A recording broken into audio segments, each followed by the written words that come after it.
All right. Hey, everybody. Welcome to Indiana Deer News Podcast. I am your host, Ty Miller, and I'm trying something different. We are going to be re-recording an audio version of this as well as a video version to post on the social media. A lot of that has to do with the simple fact that I haven't recorded many episodes, and my whole podcast platform for a lot of my podcasts changed a while ago, and I have not logged and made sure that my Indiana Deer News podcast will stream straight to all the podcast platforms that it used to be on. So just in case, I'm filming a video version of this as well, but also because of that, I'm going to be using a lot of, we're going to pull up some county presentations on the screen here. And for those of you listening to the audio version of this, we're going to, I'll be sure to walk you through it. But on this episode of the Indiana Deer News Podcast, I'm going to be going deeper into the deer harvest reportings, where we're at. We're kind of at that time period where I pulled these statistics was December 5th on the slides that you're going to see. So the totals are maybe just a little bit off from when you see this, but December 5th, approximately midday-ish, I pulled these totals for these counties because there's been a lot of talk online on social media platforms, as well as a few of the forums that still have active memberships that communicate. There always seems to be there's a danger in overthinking the numbers and underthinking the numbers, and there is a nuance to it. And I used to make, apparently in my past, a lot of enemies wanting to address the nuance of what we're going to discuss. But we're going to talk about how can the harvest total be increasing when we have so many EHD outbreaks because of that drought that hit this year. And we're going to delve deeper into the numbers. But to kind of start this off, the one thing that hunters have to realize when we're looking at totals, you're looking at the statewide total for the big number that you always see reported. As of right now, I have the December 6th. I pulled up it's about 10 a.m. I pulled up the harvest total, and it's at 112,767.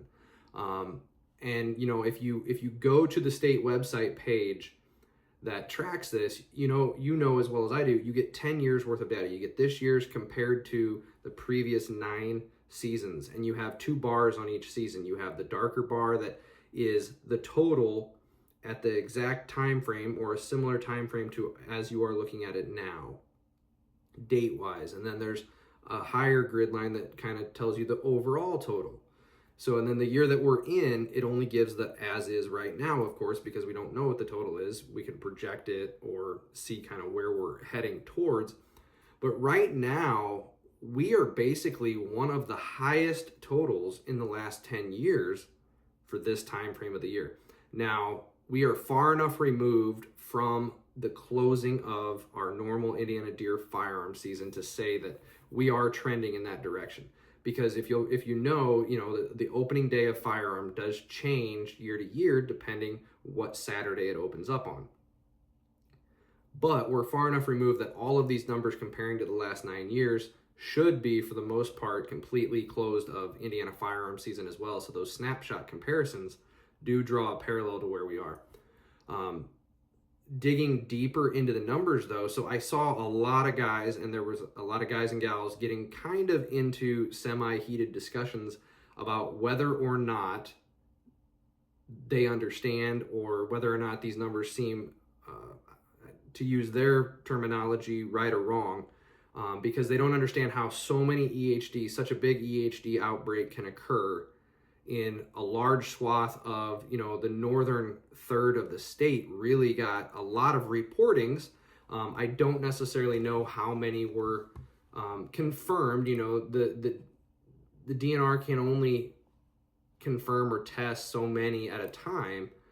But I'm looking at the map. Sorry, I'm going to be looking around. I've got the harvest total on this screen. I've got the reporting of suspected EHD map that the state has. And then I also have my presentation that delves deeper into the 10 counties. And that's another thing. All of this data is out there for everybody to view. So many people believe that the DNR hides all the totals and all these things. It is live changing as people report. I mean, not like live to the minute. I don't know how many times a day it updates, but it always says underneath the deer harvest totals, data as of. So the data as of that 112,767 figure that I read to you, or you saw me read, that was as of 5:30 this morning, December 6th, 2024. So it's constantly updating, and I love how Joe and the staff and Mariah before him have made it possible to have a lot of interactions. You can go in and not just look at the overall totals, but you can even go by game gender. You can do antlered buck, you can do antlerless button bucks, you can do just doe harvest, you can do just crossbow, handgun, rifle, shotgun, muzzleloader, bow and arrow.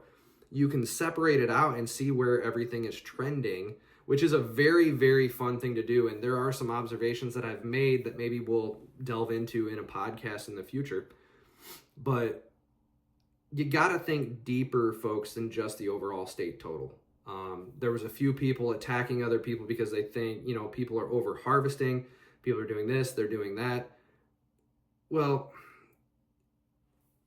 you have to understand deer herds deeper than just what you're seeing or just what that overall figure is seeing or saying. Basically, I like to think of it as three different deer herds. You have your localized deer herd. That's the herd that you're seeing day to day on the stand via your trail cameras, however you're observing these deer. Then there's your county deer herd. This is much bigger than anybody can get I like to say, with a high level of confidence rating, a good feel for. Yes, we all have friends in the given area around us, and we can kind of get a little bit of a picture of what other people are seeing and how they're feeling and everything. But still, countywide is a big swath of acreage that you have no intel on enough of to really be able to say unequivocally, this is the status of the deer herd in my county. You can get a very good feel for the most part, depending on all the different inputs that you are inputting in your observations of your localized deer herd, but that's very different than the county. Then you have the statewide deer herd. And these are levels of, I use those three because those are levels of different managements that can occur. On the localized herd level, we as hunters have the ultimate say. Yes, some of our county quotas and statewide quotas dictate what or how many we can harvest of a given type, but we are the ones squeezing the triggers. We're the one releasing that arrow. We're the one shooting that bolt. We're the ones that ultimately can choose to, hey, deer numbers are not great. I'm gonna slide back on my harvest. Hey, EHD wiped out my personally localized deer herd. I'm not gonna shoot any does for a few years, because does are what grows. I mean, if you want to control the deer numbers, it's through the does that you do it. It's never through the bucks. You'd have to wipe out so many bucks in order to manipulate the breeding. And I'm not talking about genetic, having the best bucks breed does and such like that. I'm just talking about getting does pregnant for offspring in the future. A spike buck can implant and impregnate a doe. And as we all know, bucks are flying around. They're going to impregnate those does. So, if you've just got a couple bucks left in your area, the likelihood of the does going unbred is still relatively low. Yes, maybe you could remove enough to make a dramatic impact, but I think it would be such an egregious number that nobody has seen the levels of that go down. But localized deer herd wise, you and I control what's happening. Countywide, we begin to see where Joe and Mariah before him, and then Joe before Mariah, those bonus antlerless quotas are kind of the one spigot, if you will, that they can turn. They can loosen it up to maybe encourage more harvesting, or they can tighten it down and really minimize what can be taken. Now, I think the impact of the bonus antlerless quota number gets blown out of proportion, and here's why. If you study the deer harvest summaries reports each year, you see that the vast majority, and I apologize for this episode, I didn't really know I was going to go into this, but I think it needs to be said, so I don't remember the exact number, but a gross majority of the deer are harvested by hunters that take 3, 2, or 1 deer. Very, very few hunters even have to tap into the bonus antlerless quota in order to harvest a deer that they take. It's just, it does not get used much. But on the county level, it is a lever, if you will, that Joe and Mariah can, or Joe currently, I'm just so used to saying Joe and Mariah because they've been our deer biologists the last couple, and then Joe before Mariah before he came back. But it's a lever that they can open up or close. Another lever that we can begin to see in certain counties are those targeted deer reduction zones. You know, there are some of you that have county, just their corridors along roadways where the public safety carrying capacity of the deer herd has reached a level where we need to target and reduce the deer in this isolated area to minimize human impact, or just use a term that we've heard people say. You know, there is a social impact. You know, if hunters had their way, we'd have a lot more deer, most likely. The gross majority of deer hunters love to see deer on stand. They don't care if browse levels are reaching a level where you can't keep native species growing. I'm saying that kind of tongue in cheek, but there are a lot of people out there that, you know, yeah, if I can see more deer on stand, absolutely. I don't care if, you know, we're having habitat issues or deer car collisions skyrocket to an unbelievable level. But those deer reduction zones allow, again, it's another lever of harvest that the deer biologists can use to set up to hopefully encourage deer harvest where otherwise there wouldn't have been. And to be quite frank, there's a lot of people out there that it doesn't matter what you set any of these things at, as long as they get their one buck tag, they're fine. They're never going to help control the deer population, really. All they can be an impact in is the management of the buck age bracket, you know, hunter's decision on that, whether you want to encourage or discourage the harvesting of young bucks, old bucks, whatever it might be. That's really the only discussion of management that a lot of people actually can play a part in. And then you have the statewide, where you have your statewide quotas. You know, right now, a hunter, without buying a bonus antlerless and not having a reduction zone and not getting a state park draw hunt or something like that, you know, you get your archery tags. You could technically kill 2 does in archery season with archery equipment. You could kill a buck with your firearms license, and you could kill an antlerless with your muzzleloader. So without tapping into any bonus or special tags or anything like that, you can already in Indiana kill 4 deer.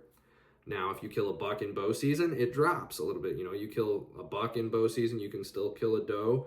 And then in muzzleloader, you could kill a doe. You know, as we all know, with a firearms tag, you have to kill a buck with that tag. So 3 or 4 are the most common numbers that a hunter can get without having to tap into a reduction zone tag or a bonus antlerless quota license, or privilege.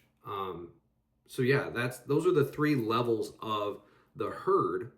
And I personally believe it is quite ignorant of somebody to believe they can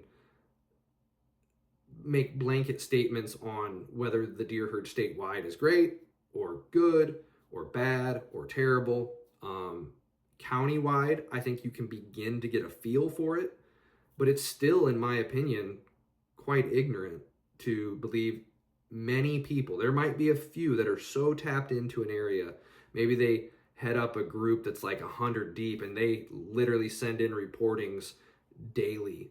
The amount of inputs that you need to have in order to, in my opinion, have a confidence rating of your data for the localized deer herd in the county would be quite higher than most people, I think. So, and maybe I'm just a little bit more data-driven minded in that sense, where I need a lot more data in order to speak in assumptive language about how, yeah, my counties, we're growing, or we're decreasing, or the deer herd in my county is terrible and it needs to increase and we need to halt all doe harvest for a year or whatever. And that's not an uncommon feeling. We hear that a lot. If you spend any time on social media, you'll see it.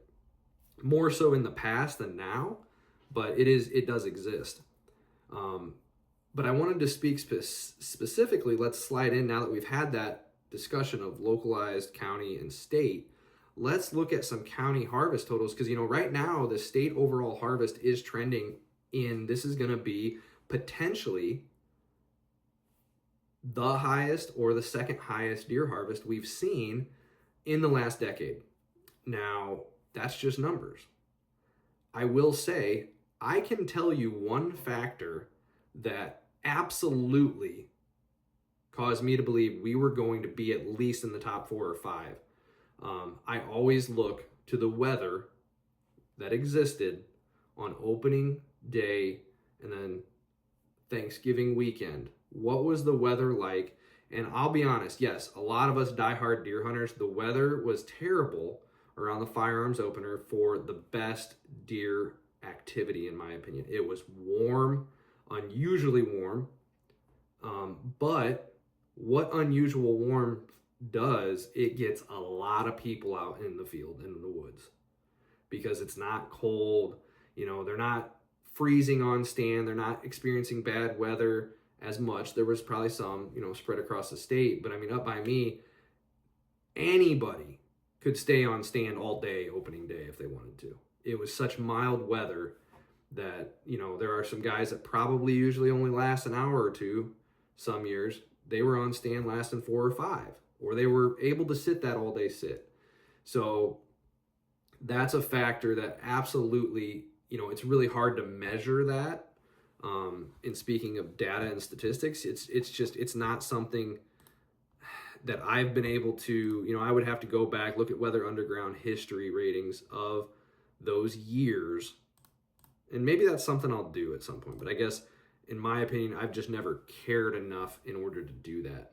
But let's talk about the 10 counties with the highest reportings of EHD and see, are they also trending up? Because I actually had a guy get very mad at me when I said, the statewide deer herd might be going up. There are counties that were absolutely decimated by EHD because he doesn't believe that EHD breakouts existed to the degree that people are reporting, because the deer harvest totals are going through the roof. And I was just like, it's you can dig deeper than the statewide number.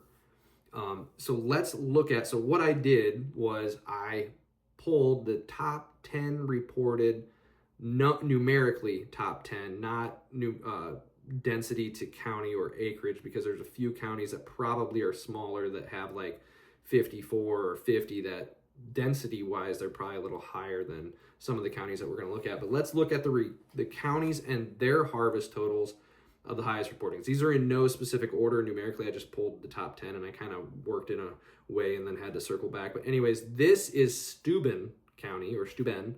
I heard it pronounced all different ways. You will notice that they're down. They're not down crazy. 2,963 deer were harvested at this time last season, and right around 2,900 2 seasons ago. Well, right now they're too shy of 2,800. So they're down. They're down some. They're definitely trending in the downward direction. And they had 296 reported EHD or suspected EHD deer reported to the state. Being from Elkhart County myself, there were a lot of people I know that hunt that way, that are in that area, and there are some localized deer herds that got hit pretty doggone hard.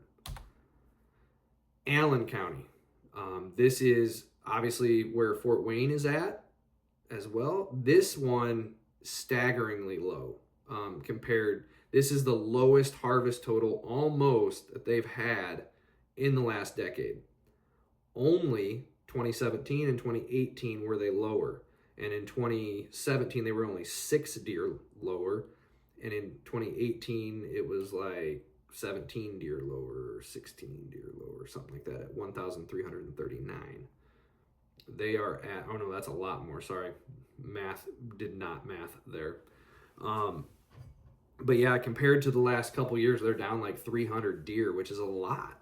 When you're talking about a county that doesn't usually harvest over 2,000 deer, to be down already, 300 deer or so, that's a big difference. 400 deer to 2 years ago. Again, the impact of EHD, and I know in a lot of these counties, there was a lot of hunters that basically pulled together and said, hey, look, we're not going to shoot antlerless deer. Our deer herd is decimated. I know guys that even said, hey, I'm sitting out this season. Or there were a lot of guys and gals that hit the stand, hit the blinds with just basically the thought process of, I'm going to shoot coyotes and I'm going to shoot that old buck if he walks up. I'm not shooting anything else.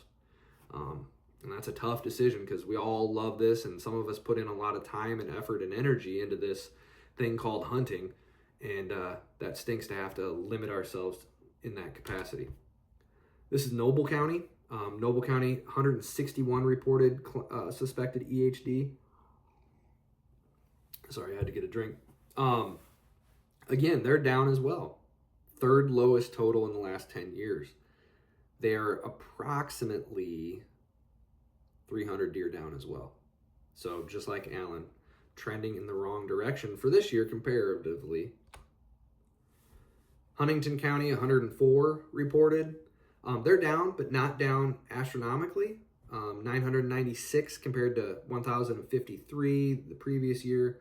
1,072 the year. You can see that they've kind of been between 700 and 1,000. So they're still kind of right at the average, which a lot of these counties, you'll notice, 10 years, even some of these counties that dropped a ton, they're still in the average range of what the county would get if you were to average the last decade worth, but definitely trending in the downward direction. And a lot of it probably has to do with the EHD and suspected impact to the localized deer herd and hunters deciding to not squeeze the trigger.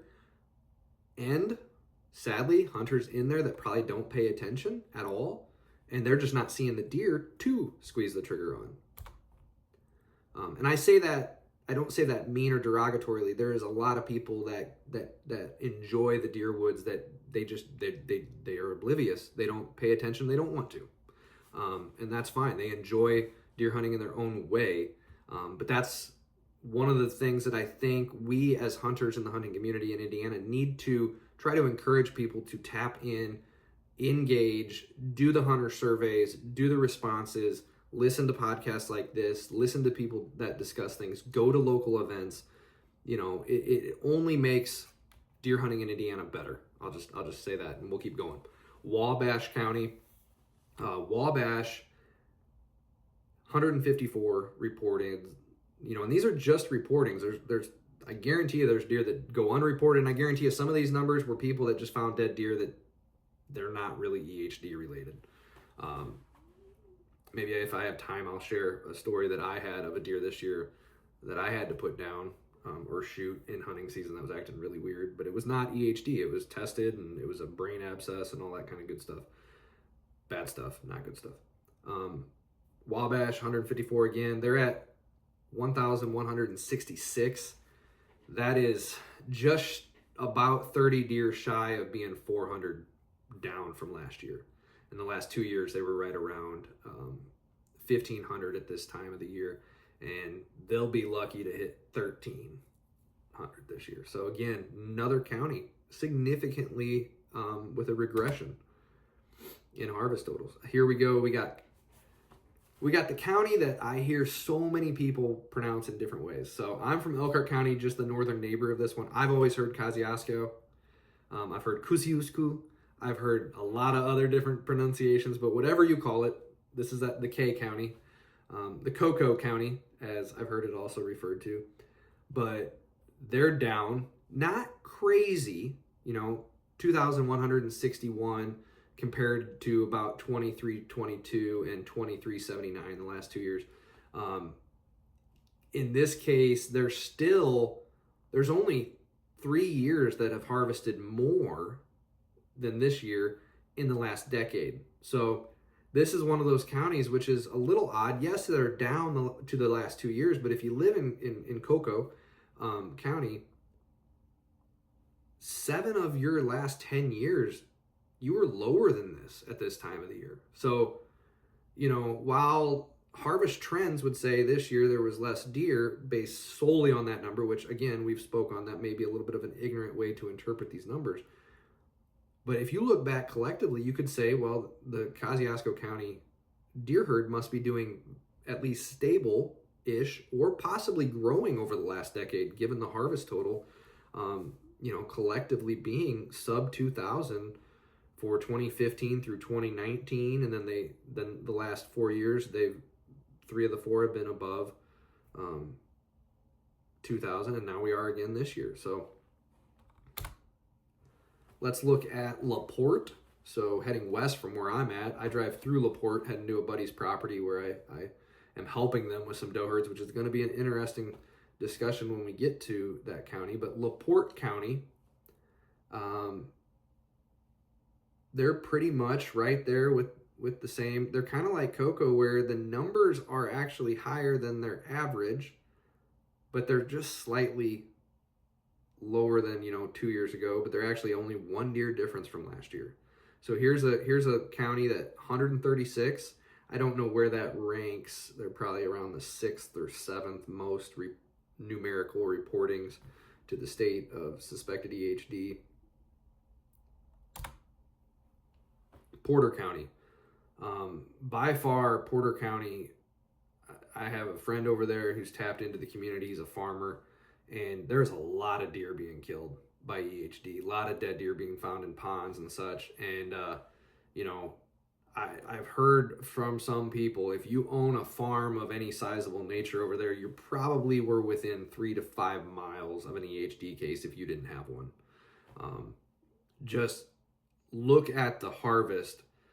So I think this is a collection of hunters in Porter County realizing the impact of all the deer being killed, and in certain areas, they just shut down the decision to harvest antlerless deer. They are just not, and I'd be curious, that's actually something I'll pull up here at the end, because I didn't dig any deeper into this to see if antlerless deer is the only thing trending down in Porter County or in a few other counties that have this catastrophic drop.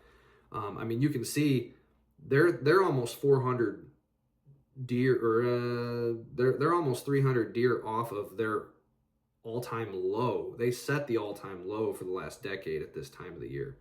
I highly suspect that Porter County is not even going to be close to, if they finish above 800 or 850 deer for the year, I'll be shocked. Just a great example of how EHD can absolutely impact harvest decisions and the ability to harvest, both of those things in a given area. Lake County. So Lake County, again, we're down, but just slightly over the last 2 years. Again, though, it's the 4th highest harvest at this time frame when it was pulled over the last decade.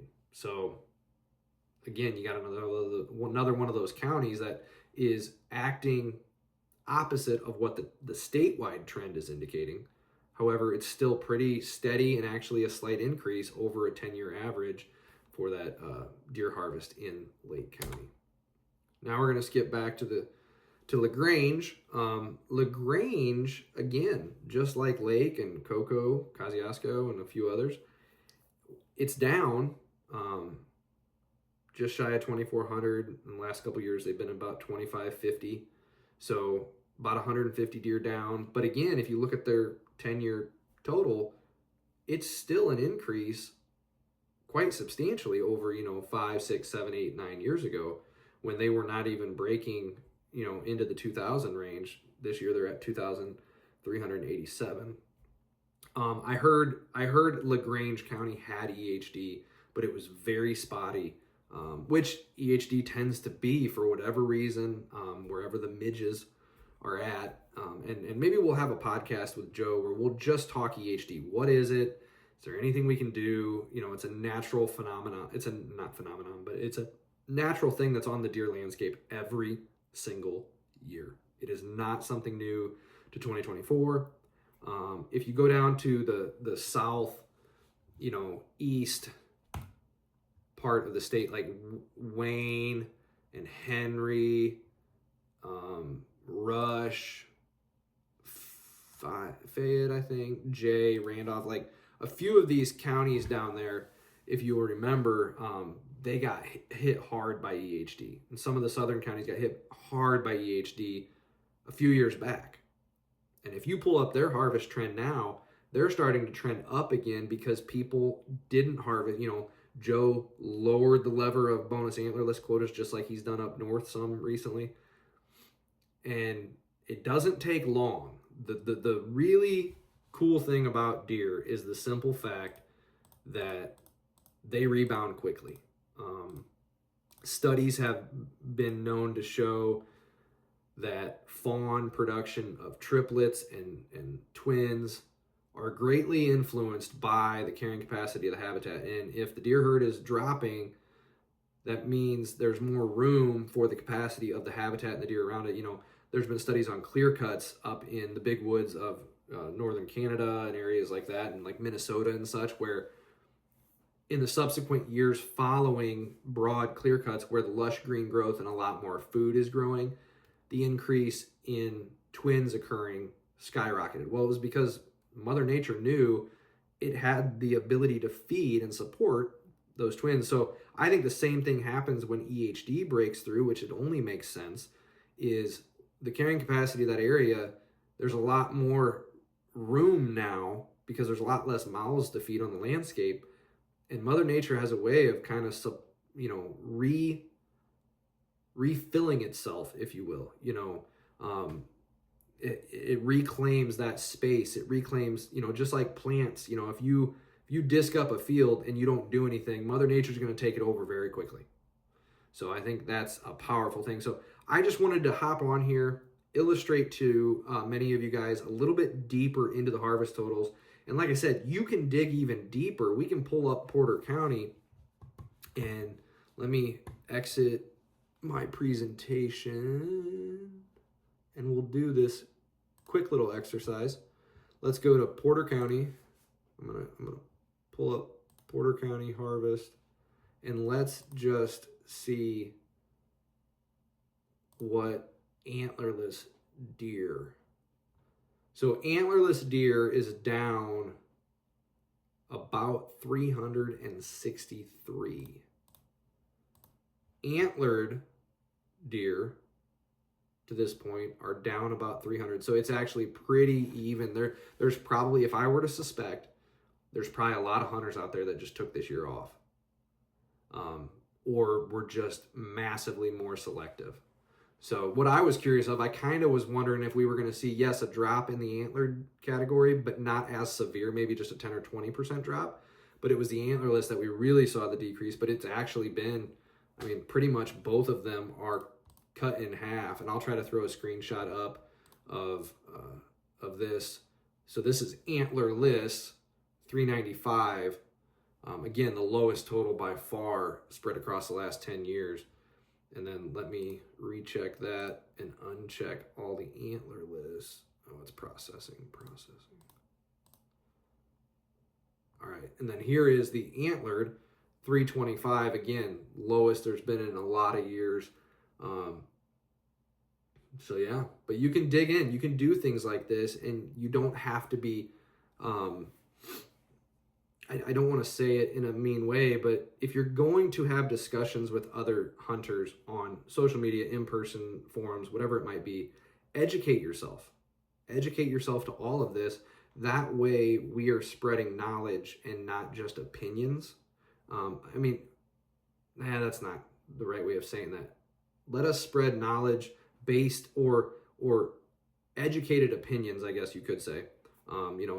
It's perfectly your right if you just want to espouse your opinion and throw it out there into the ether, but I would recommend at least trying to garner information, be able to substantiate what you're saying, because a more knowledgeable hunter base, the better for Indiana, in my opinion. So just keep that in mind and stay tuned, because we'll try to have a few more updates. Maybe we can delve in a little bit deeper. And of course, like always, I'm going to try to invite Joe onto the podcast. It's been a while. And maybe we can reflect on, last time I think I had him on, we talked about the CWD, or maybe that was even Mariah, where, what kind of the plan of attack was. And, CWD, we all kind of already knew it was on our landscape. It was just a matter of time. But I think that's all I got. If you are a hunter and you are still out there pursuing your buck, or maybe something to fill the freezer, stay attuned to your localized deer herd. Maybe it's not the appropriate thing. Maybe it is. I myself am still chasing couple specific bucks that hopefully I will be able to close the story on. And I'm going to be trying to do and assist some doe management. And that's actually what I'll end this on. So Porter County is suffering overall on a county level. But I have a friend who lives over there, and his deer numbers on his farm have always been strong. He's done a lot of habitat work in the last 365 days, basically. And his deer numbers are phenomenal. He is not hurting for deer. He's actually needing to hurt more deer. Doe numbers are just through the roof. You can see this in observations of the browse lines, food pressure, just overall numbers. He can take out a pretty good number of does, so might go try to fill our freezer a little bit with some does off of his place. I have personally, as an example, I've owned my piece of property since I think 2016 was when we closed. I have never harvested a doe yet, an antlerless deer on my property. I've shot at one, didn't recover her. She lived, I'm pretty sure. But yeah, I have great buck numbers. My doe numbers are kind of weak. So until I see that change astronomically, I have not really planned on harvesting a doe. I think I could harvest one. This was the first year where I felt pretty good about the number of does I was seeing. Now I have a pretty small piece of property, so I have to keep that relatively in my measuring of whether I should or should not harvest a deer. But yeah, that's just a few observations for me. If you're still out there, make sure you are wearing your proper and legal orange. I see that mistake made by a ton of hunters, and the sad thing is a lot of the times there's a youth involved in the photos. So my closing sentiment is, dads, moms, whoever it is out there listening, if you are going to be mentoring a young hunter, you need to teach them how to do things legal and correctly and ethically. And orange requirements, I hate wearing orange. I have a reduction zone property. I'll be bow hunting and I've got to have orange on all the way through when it closes because of the way reduction zones work. It just is what it is, so I'm going to do it. Your ground blind, if it's a bought, purchased ground blind, it's not just made out of sticks that you threw a deadfall together or something like that. It has orange requirements, and the hunter has orange requirements, and those orange requirements do not go away once you're inside the deer blind. You still, as the hunter, have orange requirements. Don't forget that. And finally, as I always say, if you're going to climb a tree, tell your family that you love them, because I argue that you are telling them you don't if you're not wearing a proper safety harness and using a lifeline, or if you're setting up a hang right then and there using a linesman belt. So if you're not doing those things, I would argue you are telling your family that you don't love them and you don't care about getting back to them. This is Ty, Indiana Deer News Podcast. It's good to be back with you, and hopefully you found this episode interesting, and share it if you think it was educational. If not, I accept criticism as well. God bless everybody, and good luck out there.